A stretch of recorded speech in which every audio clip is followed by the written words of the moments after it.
Chapter 9 crop production and it's management, ये इसका second part है। इससे पहले मैंने आपको फर्स्ट पार्ट करवाया था और फर्स्ट पार्ट में हमने कहाँ तक कवर किया था, मैंने आपको ये सिर्फ स्टेप्स बताए थे।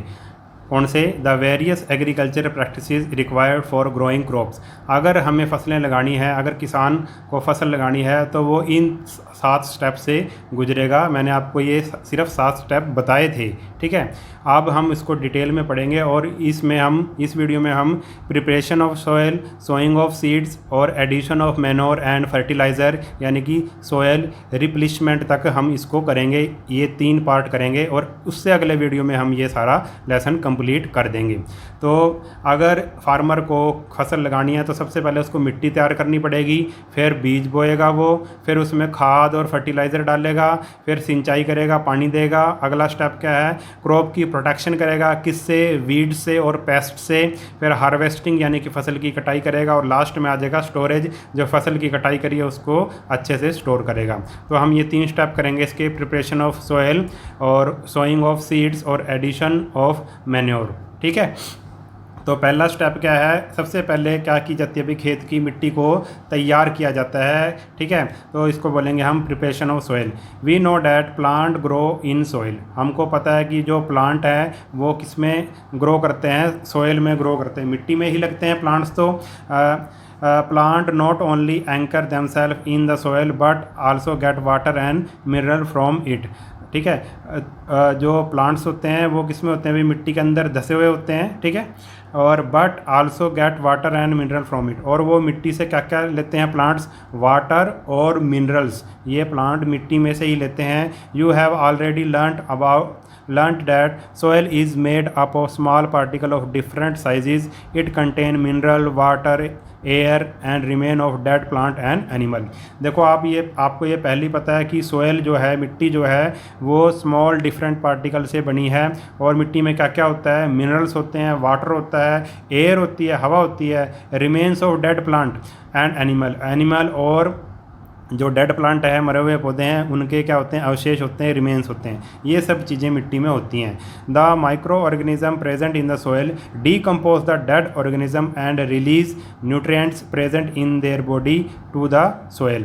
अब जो माइक्रो ऑर्गेनिज्म जो मिट्टी में मिले होते हैं उनका काम क्या होता है? जो सोयल के अंदर डेड ऑर्गेनिज्म होते हैं जैसे कि डेड प्लांट और एनिमल होते हैं, उनको वो डीकम्पोज कर देते हैं, उनको छोटे छोटे टुकड़ों में उनको बांट देती है और रिलीज़, और उनमें से फिर क्या निकलता है? न्यूट्रिएंट्स निकलते हैं। और ये न्यूट्रिएंट्स जो होते हैं वो पौधों के लिए बहुत ही ज़रूरी होते हैं। आगे आ गया भाई, although soil is very good medium for the germinating and growth of seeds, it has to be prepared for growing a crop.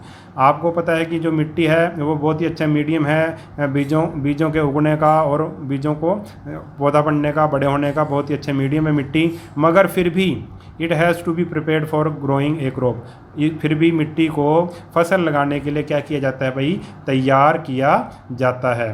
Preparing of the soil involve loosening and turning it.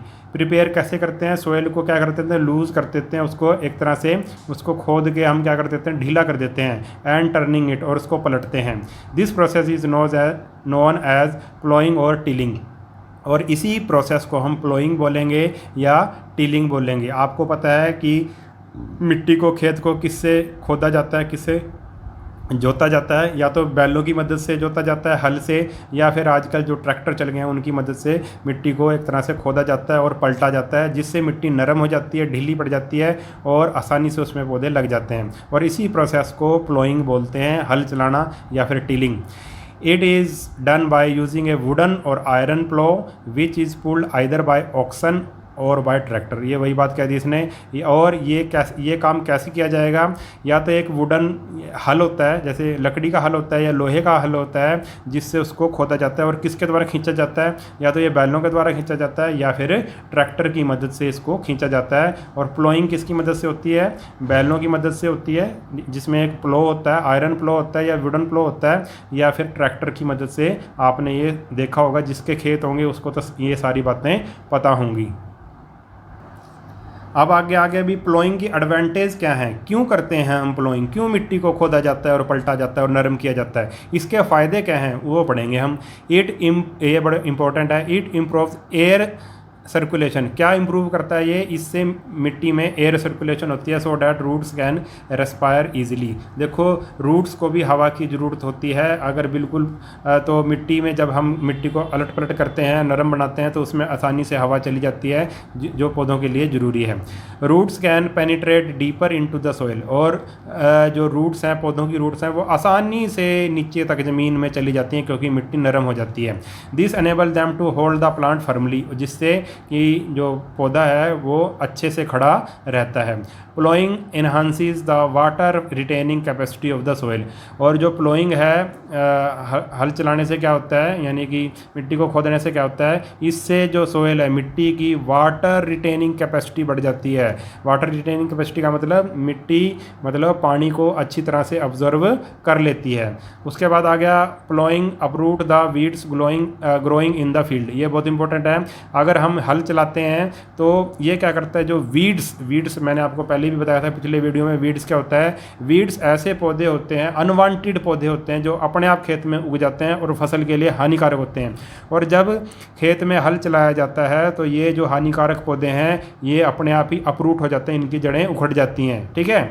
It also aids in the growth of the microbes, और हल चलाने से क्या होता है, ये ploughing करने से क्या होता है, जो माइक्रोब्स होते हैं मिट्टी के अंदर, जो ऐसे छोटे छोटे आप कह लो माइक्रोब्स हैं जो किसानों के लिए लाभदायक हैं, जैसे कि केंचुआ वगैरह या दूसरी ऐसी चीज़ें, उनको क्या होता है भाई, उनकी संख्या बढ़ जाती है, ठीक है। माइक्रोब्स किसानों के लिए क्या होते हैं, मिट्टी के अंदर कुछ माइक्रोब्स होते हैं जो मिट्टी को और उपजाऊ बनाते हैं, इससे माइक्रोब्स की संख्या बढ़ जाती है। और नेक्स्ट है इसका, ए plot field has big PCs of soil called crumbs, और जो जब ये हम खेत खोदते हैं यानी कि हल चलाते हैं, प्लोइंग करते हैं, तो बड़े बड़े मिट्टी के डले बन जाते हैं, ठीक है, बड़े बड़े, ठीक है, उसको क्या कहते हैं, हम क्रम्स कहते हैं। जो मिट्टी के डले होते हैं बड़े बड़े, उसको हम क्या कहते हैं, क्रम्स कहते हैं। उन क्रम्स को तोड़ना भी जरूरी होता है। These crumbs are crushed with a wooden plank, अब ये देखो वुडन प्लैंक है ना, इसके द्वारा इन क्रम्स को तोड़ दिया जाता है और मिट्टी को बिल्कुल भुरभुरा प्लेन बना दिया जाता है। The field is then levelled, और फिर फील्ड को लेवल कर दिया जाता है, उसका फील्ड का लेवल एक जैसा करते हैं, ऊंचा नीचा फील्ड नहीं होना चाहिए। अगर ऊंचा नीचा फील्ड होगा तो क्या होगा कि पौधों को सही तरह से पानी नहीं मिल पाएगा, कि किसी पौधों को ज़्यादा पानी मिल जाएगा और किन्हीं पौधों को बहुत ही कम पानी मिलेगा, तो लेवल करना भी बहुत ज़रूरी है। The field is then levelled for sowing and irrigation purpose by using a leveller, ये लेवलर है, इसके द्वारा अब मिट्टी को क्या कर दिया गया है, इसको सारे खेत का लेवल कर दिया गया है, ठीक है। अब उसके बाद ये हमने मिट्टी को तैयार कर लिया, सोइल को तैयार कर लिया, अगला स्टेप क्या है, अगला है बीज बोने का स्टेप। अब वो हम कैसे करेंगे ये देखो। अगला स्टेप है सोइंग, सोइंग का मतलब है बीज बोना। अब मिट्टी तैयार कर ली हमने, खेत को तैयार कर लिया, अब उसमें बीज बोएंगे। Planting of seeds in the soil is known as sowing, पौधे उगाना या बीज उगाना, ठीक है, उसमें तो उसको बोलेंगे हम सोइंग। जब खेत में हम बीज बोते हैं तो उसको सोइंग बोलते हैं। This is done after ploughing, और ये काम बीज बोने का काम प्लोइंग के बाद होता है, हल चलाने के बाद होता है, खेत जोतने के बाद होता है।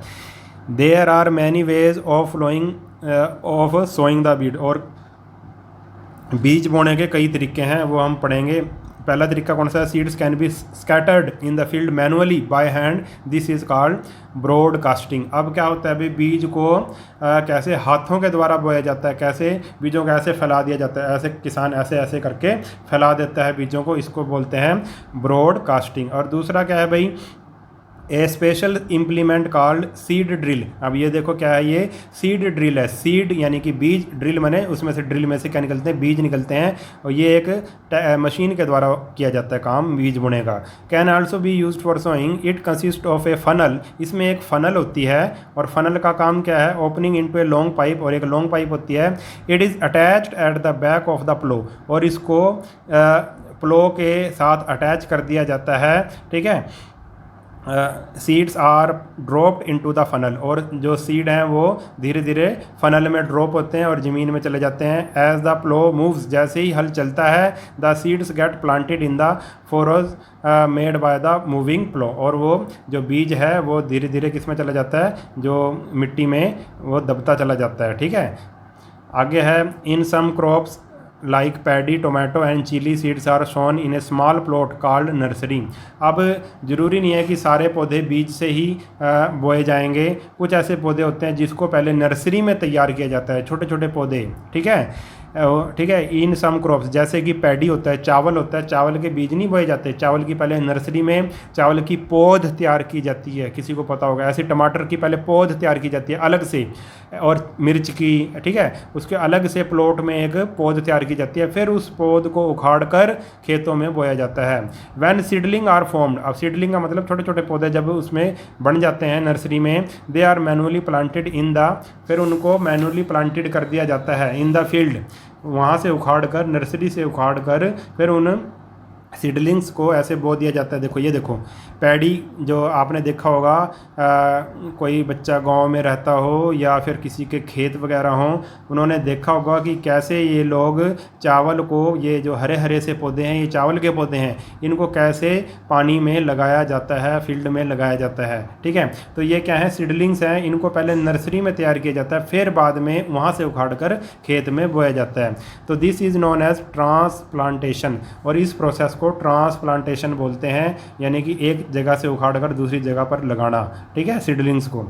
It enables the farmer to selectively cultivate only healthy plant, और इससे क्या फ़ायदा होता है कि जो किसान होता है सिर्फ वो हेल्दी प्लांट को ही लगाता है, क्योंकि जब हम हेल्दी प्लांट को लगाएंगे, स्वस्थ पौधे को लगाएंगे, तो हमारी फसल अच्छी होगी। जो बेकार पौधे होते हैं उसको निकाल दिया जाता है। In case of paddy, seedling are planted in standing water, और जब केस चावल, पैडी मतलब चावल, जब चावल के सीडलिंग को बोया जाता है तो स्टैंडिंग वाटर में बोया जाता है। हमेशा खड़ा, खेत में पानी को पहले खड़ा किया जाता है और पानी में ही क्या बोया जाता है, उन चावल को बोया जाता है, चावल के पौधों को बोया जाता है। और एक डिस्टेंस भी होता है उन दोनों के बीच में, ऐसे नहीं कि कहीं पर भी बो दिया जाए, ठीक है, एक लाइन में और एक डिस्टेंस बना के बोया जाता है। This ensure uniform availability of sunlight, water and nutrient to the plant, और अगर आप अंतर दे के बोओगे, दूर दूर बोओगे, तो जो हर एक पौधे को सनलाइट मिलेगी, वाटर मिलेगा और न्यूट्रिएंट मिलेगा, ठीक है। तो अगला हमारा टॉपिक है इससे सोयल रिप्लेसमेंट, ये हमारा थर्ड इसका पार्ट है। You know that crops take nutrient from the soil for their proper growth. आपको पता है कि क्रॉप को क्या चाहिए, न्यूट्रिएंट चाहिए। जैसे हमारे शरीर को अलग अलग तरह के प्रोटीन, विटामिन, कार्बोहाइड्रेट, फैट्स चाहिए, ऐसे ही पौधों को भी बड़ा होने के लिए क्या चाहिए, न्यूट्रिएंट्स चाहिए। अगर न्यूट्रिएंट्स की मिट्टी में कमी हो जाएगी तो फसल अच्छी नहीं होगी। If the farmer continue to grow the same crop year after year in the same field, the yield gradually decreases। अब क्या होगा, अगर एक किसान लगातार एक खेत में एक जैसी ही फसल बार बार बो रहा है, हर साल बो रहा है, तो क्या होगा भाई, वहाँ की जो मिट्टी है उसकी जो यील्ड है, यानी कि जो उसकी फसल देने की क्षमता है, वो क्या हो जाएगी, ग्रेजुअली डिक्रीजेज हो जाएगी। फिर उसकी फसल इतनी अच्छी नहीं होगी। उसने एक साल फसल लगाई, 2 साल लगाई, 3 साल लगाई, फिर उसके बाद फसल कम होनी शुरू हो जाएगी। ऐसा क्यों हुआ, क्योंकि वहाँ की मिट्टी में न्यूट्रिएंट्स की क्या हो जाएगी, कमी हो जाएगी। This is because the same plant consume the same nutrient from the soil and make it infertile. इसका ये इसलिए होता है क्योंकि जो सेम प्लांट अगर बार बार लगाएं, एक ही फसल लगाएं, तो उस न्यूट्रिएंट्स को वो ले लेगा और धीरे धीरे वो मिट्टी क्या हो जाएगी भाई, इनफर्टाइल हो जाएगी, उसकी उपजाऊ शक्ति कम हो जाएगी। Hence to replenish the fertility of the soil, farmer follow many different method। और ऐसे ही अगर उस मिट्टी में दोबारा जान पैदा करनी है, दोबारा उसको अच्छा करना है, उसको रिप्लेनिश करना है उसकी फर्टिलिटी को, तो क्या करना पड़ेगा, किसानों को अलग अलग तरीके अपनाने पड़ेंगे। We now discuss about the some of this method. अब हम कुछ ऐसे मेथड करेंगे जिससे हम जो मिट्टी को न्यूट्रिएंट दे सकते हैं और मिट्टी को उपजाऊ बना सकते हैं, फर्टाइल दोबारा से बना सकते हैं। अब वो हम मेथड पढ़ेंगे। अब इसका जो पहला स्टेप है, कैसे करेंगे हम इसको, सोयल रिप्लेसमेंट कैसे करेंगे। सबसे पहला है field follow. The agriculture land is left uncultivated for 1 और मोर सीजन। इसमें क्या होता है भाई, एक जगह हमने खेती की तो फिर उसको अगले सीजन में वहाँ पर खेती नहीं कर देंगे, उसको खाली छोड़ देंगे, इसको बोलते हैं field follow.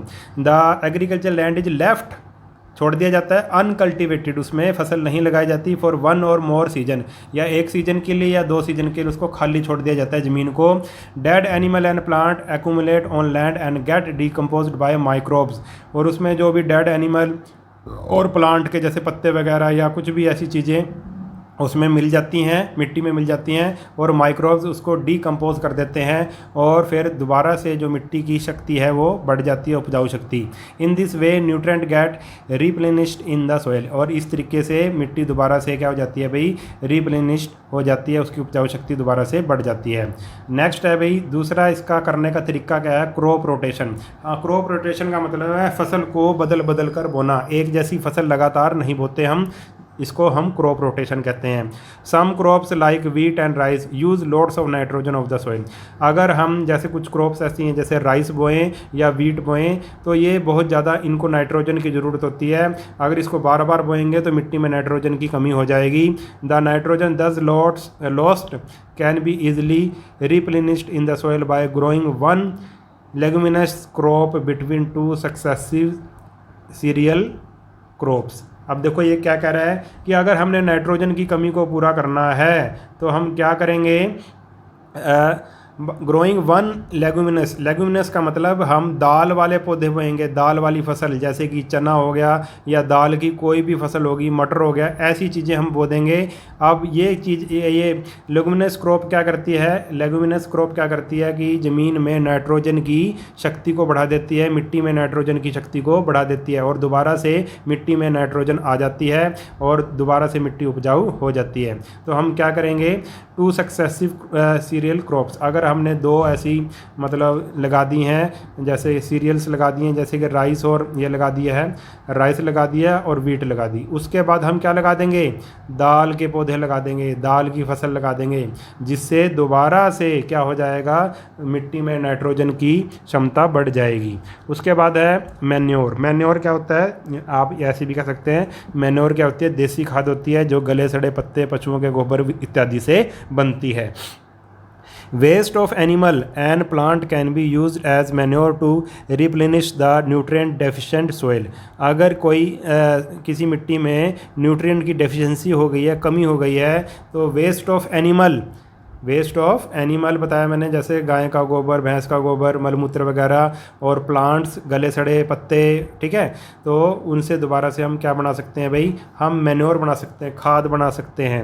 Farmer dump animal dung and vegetable and crop waste at open places and let them get decomposed by bacteria and fungi। Farmer क्या करते हैं, जो एनिमल के गोबर वगैरह हैं या वेजिटेबल के छिलके हैं या क्रॉप के जो वेस्ट बच गई है, उसको क्या करते हैं, खाली उसका एक ढेर लगा देते हैं और खाली जगह में उसका ढेर लगा देते हैं, और जिस पे और फिर उस जो मटेरियल है उसको बैक्टीरिया और फंजाई डीकम्पोज कर देते हैं और खाद में बदल देते हैं।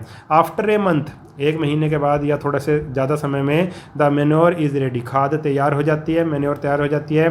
It is then mixed up with soil, फिर इसको मिट्टी में मिला दिया जाता है। बिफोर सोइंग, बीज बोने से पहले इसको मिट्टी में मिला दिया जाता है।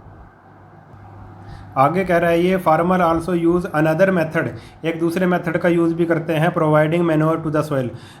मिट्टी में मैन्योर देने के लिए एक दूसरा मेथड भी है। They grow quick growing plants, वो क्या लगाते हैं भाई, ऐसे पौधे लगा देते हैं जो जल्दी से बढ़ जाते हैं, 15-20 दिन में या 1 महीने में वो बढ़ जाते हैं। ये कुछ पौधों के नाम इसने दे रखे हैं। These are then ploughed back into the soil, और जब वो पौधे वाइल स्टिल ग्रीन, जब वो पौधे लगभग 10-12 फुट के हो जाते हैं तो वो हरी खाद कहते हैं उसको, हरे पौधे होते हैं वो, उनको दोबारा से उनको क्या किया जाता है, उस खेत में फिर ट्रैक्टर चला दिया जाता है और उन जो 10-12 फुट के जो पौधे हो गए हैं उनको खेत की मिट्टी में दोबारा से दबा दिया जाता है, ठीक है। These serve as green manure, और इससे क्या बनती है भाई, हरी खाद बनती है। उन्हीं हरे पौधों को दबा दिया जाता है जो 10-12 फुट के हो गए हैं, फिर उनको दबा दिया जाता है, उससे क्या बनती है, ग्रीन मैन्योर बनती है, हरी खाद बनती है। आगे क्या है, they supply nutrient like nitrogen and phosphorus to the soil, और ये जो हरी खाद होती है, ग्रीन मैन्योर जो होती है, जो पौधों को हमने नीचे दबा दिया मिट्टी में ही, ठीक है, तो वो क्या देते हैं भाई, नाइट्रोजन देते हैं मिट्टी को और फास्फोरस देते हैं। And help in improving the overall quality of soil, और सॉइल की क्वालिटी को वो क्या करते हैं, बढ़ाते हैं। Manure not only increase the nutrient but also enhance there water holding capacity of the soil. Manure जो होते हैं वो सिर्फ मिट्टी की क्वालिटी को नहीं बढ़ाते बल्कि वाटर होल्डिंग कैपेसिटी को भी बढ़ाते हैं। मिट्टी की वाटर होल्डिंग कैपेसिटी, मिट्टी में जितनी वाटर होल्डिंग कैपेसिटी होगी उतनी ही मिट्टी अच्छी होगी, उतनी ही फसल उसमें अच्छी लगेगी। आगे आगे अभी फर्टिलाइज़र्स, ठीक है, फर्टिलाइज़र का यूज़ करके भी हम मिट्टी को अच्छा बना सकते हैं, मगर एक इसकी मात्रा सीमित होनी चाहिए। हद से ज़्यादा यूज़ करोगे तो मिट्टी ख़राब भी हो सकती है। These are chemical substances rich in specific nutrient like nitrogen, phosphorus and potassium। ये जो खाद होती है, फर्टिलाइज़र होते हैं, ये फैक्ट्रियों में बनती हैं। जो मैन्योर था वो देसी खाद है, उसको हम खुद बना सकते हैं, मगर ये जो फर्टिलाइज़र्स है आपने देखा होगा ये वाइट रंग की होती है, ठीक है, यूरिया जिसको बोलते हैं, तो ये फैक्ट्री में बनती है। और इसमें क्या क्या होता है, नाइट्रोजन होता है, फास्फोरस होता है, पोटेशियम होता है। Fertilizer are produced in factories, मैंने बता दिया कि फर्टिलाइज़र फैक्ट्रीज में बनते हैं, and are easier to store and transport as compare to manure. और इसको आसानी से एक जगह से दूसरे स्थान पर ले जाया जा सकता है, स्टोर किया जा सकता है। बीइंग सोल्यूबल इन वाटर, और ये जो मैन्योर जो फर्टिलाइज़र होते हैं वो वाटर में सोल्यूबल होते हैं, एकदम से वाटर में घुल जाते हैं। They are readily absorbed by the plant, इसलिए इसको प्लांट एकदम से ले लेते हैं, ठीक है, क्योंकि जो फर्टिलाइज़र होते हैं वो क्या होते हैं भाई, वाटर में घुल जाते हैं और जो पौधे हैं एकदम से इन फर्टिलाइज़र को पानी के द्वारा ले लेते हैं। But over use of fertiliser can change the chemical nature of the soil. अगर हम फर्टिलाइज़र का ओवर यूज़ करेंगे, हद से ज़्यादा इस्तेमाल करेंगे, तो मिट्टी का नेचर चेंज हो जाएगा, chemical nature of soil change हो जाएगा, यानी कि मिट्टी ख़राब हो जाएगी। अब ये डू यू नो में आया, vermi composting is a process of using earthworm to prepare manure from plant waste.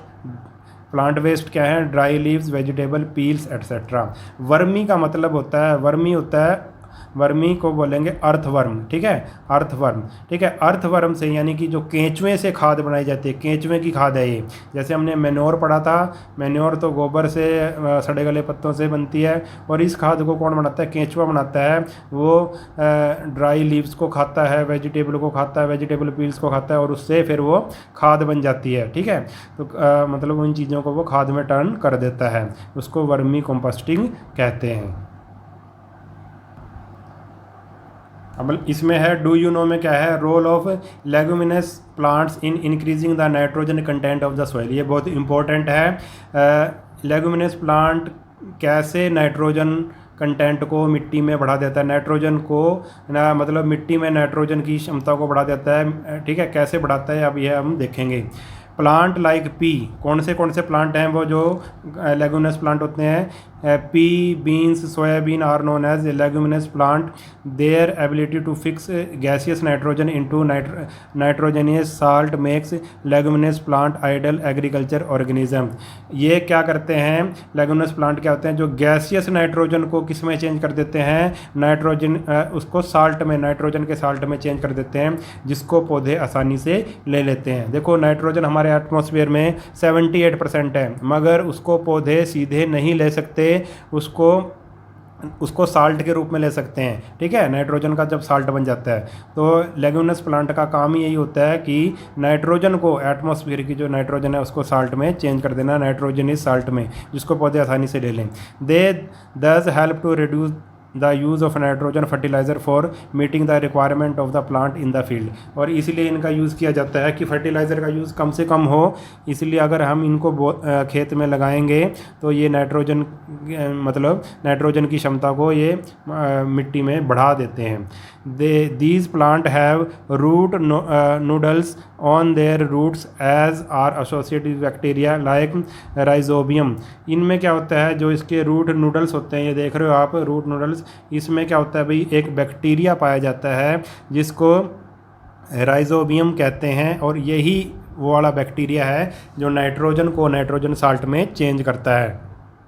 The bacteria convert gaseous nitrogen into nitrates, ये इसको नाइट्रेट्स में चेंज कर देता है नाइट्रोजन को, ये बैक्टीरिया। इस बैक्टीरिया का नाम है राइजोबियम, ये इंपॉर्टेंट है, रट लो इसको, ठीक है। कौन सा बैक्टीरिया करता है? राइजोबियम नाइट्रोजन गैस को नाइट्रेट्स में चेंज कर देता है, जिसको पौधे आसानी से ले लेते हैं। Leguminous plant can grow well even in soil poor in sources of nitrogen. और लेगुमिनस पौधों को ऐसी जगह पर भी लगाया जा सकता है जिस मिट्टी में नाइट्रोजन की कमी हो। Such plant grown in a field also help the other crop in the same field to get sufficient nitrogen salt। और ये जो लेगुमिनस प्लांट होते हैं ये दूसरी फसल की क्या करते हैं? मदद करते हैं, क्योंकि ये नाइट्रोजन की क्षमता को बढ़ा देते हैं। After a leguminous crop is harvested, अगर जब एक लेगुमिनस क्रॉप को काट लिया जाता है, दाल की फसल को काट लिया जाता है, the roots of this plant are left in the soil to decay. और जो इनकी जड़ें हैं वो मिट्टी में ही रह जाती हैं। फसल को काट लिया जाता है, जड़ें मिट्टी में ही रह जाती हैं। This process enriches the soil with nitrogen compound. और ये प्रोसेस जो इनकी जड़ों में आपको पता है नाइट्रोजन कंपाउंड होता है, जिसको पौधे फिर आसानी से ले लेते हैं बाद में, can be utilized by the next generation of plant in the same field. फिर अगली जो फसल लगाई जाती है, क्योंकि इनकी जड़ें तो मिट्टी में रह गई और इनकी जड़ों में क्या होता है? नाइट्रेट्स होते हैं, जिसको अगली फसल को बहुत फ़ायदा होता है। जो अगली फसल लगाई जाती है उसमें फिर नाइट्रोजन की कमी नहीं रहती मिट्टी में, वो आसानी से यहाँ से नाइट्रेट्स ले सकते हैं। तो इस वीडियो में हम इतना ही करेंगे। नेक्स्ट वीडियो में इस लेसन को हम कंप्लीट कर देंगे। अगर वीडियो आपको अच्छा लगा है तो चैनल को सब्सक्राइब कर लेना और वीडियो को अपने सभी दोस्तों के साथ शेयर ज़रूर कर देना। मिलते हैं नेक्स्ट वीडियो में, तब तक के लिए नमस्कार।